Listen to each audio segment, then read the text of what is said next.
ఈ రోజున రాష్ట్ర ప్రభుత్వంలో దార్శనికుడైనటువంటి చీఫ్ మినిస్టరు, ముందు చూపున్న చీఫ్ మినిస్టరు అనే చంద్రబాబు నాయుడు ఒక వెల్త్ ట్యాక్స్ని వేసి, ధనికుల మీద వెల్త్ ట్యాక్స్ వేసి ఆ పన్నుల డబ్బుతో ఈ కాలేజెస్ నడపచ్చు, గవర్నమెంట్ కాలేజెస్ నడపచ్చు.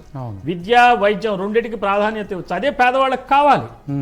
సో ఎప్పుడైతే విద్య ఇంప్రూవ్ అవుతుందో, వాళ్ళల్లో స్కిల్స్ ఎప్పుడైతే డెవలప్ అవుతాయో ఆటోమేటిక్గా వాళ్ళకి సరైనటువంటి ఎంప్లాయబిలిటీ దొరుకుతుంది. ఇవన్నీ చేయకుండా వాళ్ళ అనుంగు సహచరులు క్విట్ ప్రోకో విధానంలో నీకిది నాకిది అని, ఇప్పుడు అందులో కూడా లీడింగ్ కమ్యూనిటీసే 3-4 కమ్యూనిటీసే పంచుకుంటాయి ఈ 17 కాలేజెస్. రేపు చూడండి, ఈ 5 కాలేజీలు అయినాయి, 2 కాలేజీలు తప్పని పరిస్థితుల్లో నడుస్తుంది, ఇంకా 10 కాలేజీలు ఉన్నాయి. 10 కాలేజీలు ఎవరి ఆధ్వర్యంలో నడుస్తాయో మనం నెక్స్ట్ 1-2 ఇయర్స్లో తెలిసిపోతుంది.